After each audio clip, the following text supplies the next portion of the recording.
The new Bonati Spine Institute location opened in Las Vegas, Nevada in January 2017.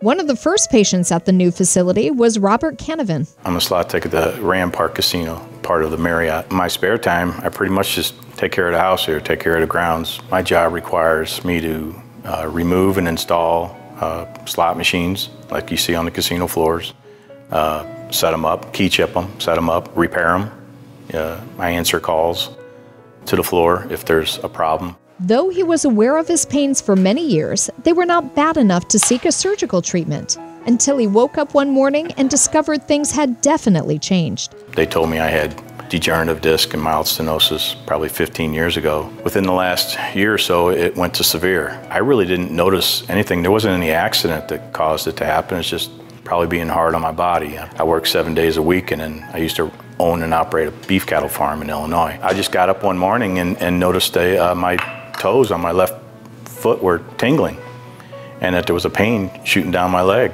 I thought I just slept on it wrong or something, it would go away, but it didn't go away. My pain in my lower back was in my L4, L5 lumbar region.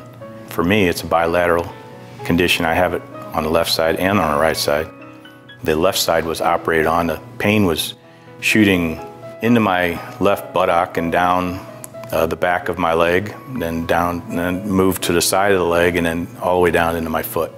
It didn't stop me completely from working, slowed me down a lot. But yeah, I couldn't stand at the counter over there and make a sandwich and make it back over to the couch. It was debilitating. Robert was taking prescription medications to temper his pain, but he knew they were not a long-term solution. They started me off taking tramadol, and then they jumped up to Vicodin.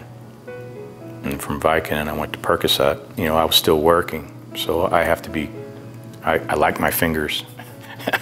And I don't want to lose any of them, so I have to be careful, you know, taking heavy narcotics, you know, especially driving.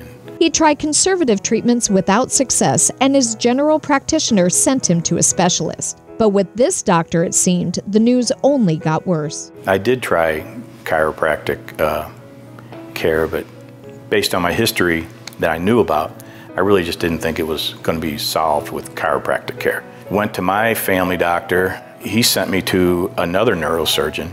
They wanted to do a fusion.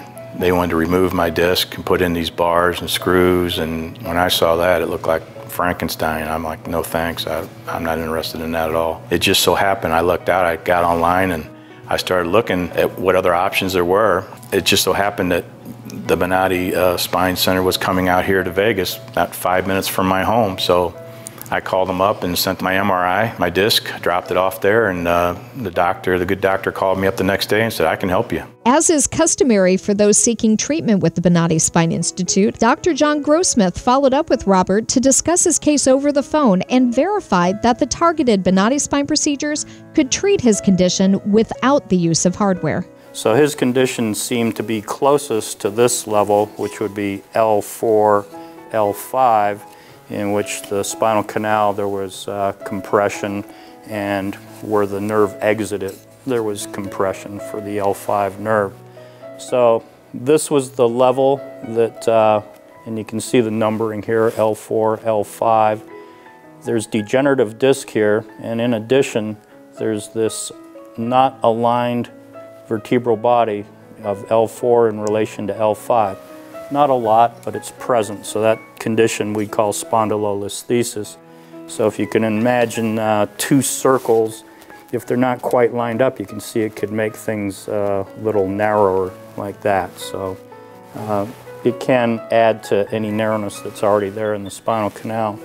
So that was the problem, and so to resolve that problem, we did our Bonati spine instrument approach, in which we take the tubes and area is selected that we're going to make bigger by taking instruments through a tube about the size of a dime, and it's going to be located over the level or spot that's going to be opened up, and basically the removal of bone in this spot here would be the lamina, and then here would be part of the facet, which affects the foramen. So that's a partial decompressive laminectomy, partial decompressive facetectomy, foraminotomy for the opening for the nerve to come out. It sounded like the way to go to me, so I went in to see him. They walked me through what they were going to do. I understood everything. They told me that I was going to be awake, but I don't remember any of it. But they said that I was answering back as they asked me questions about were they hitting the right area. It went real well, and then afterwards, after waking up from the anesthesia, the nurse got me up and got me to walking around, and I could tell right away, even with still some of the anesthesia in me, I could tell there was a difference. You know, I could feel the difference. And within 2 days, I didn't have no pain at all. It was gone. Just days after his procedure, Robert was feeling back to normal and never again needed those dangerous opioid medications. I could actually get up out of bed and without hopping on one leg. Quite remarkable that they're able to go in there and do what they do and take that pain away. Like I said, I couldn't hardly stand and make myself breakfast. It would literally make you want to collapse at the counter. After my procedure, they didn't prescribe me anything, and I didn't take anything other than occasional ibuprofen or Aleve. You know, if I got a little carried away doing something a little bit too much.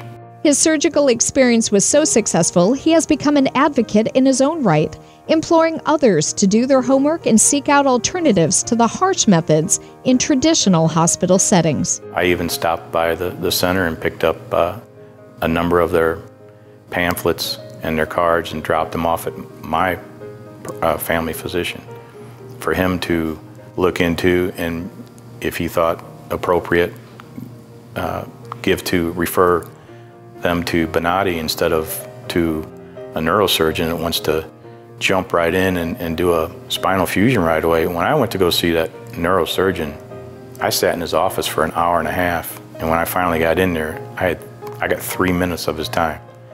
He showed me my spine, or somebody's spine, on his cell phone and said, this is what I need to do. I need to fuse your vertebrae together, remove your disc. I didn't care for that at all, so when I went to see Dr. Grossmith, he spent all the time I needed, you know, looking at, showing me the MRI and where my problems were going to be and what he could do to resolve it. So when you get a diagnosis that you need surgery on your back, don't just get one opinion, get numerous ones if you can. One person wants to do only spinal fusion or whatever, go check out somebody else and see what they have to say. And make your own decision, you know, what you think is best for you.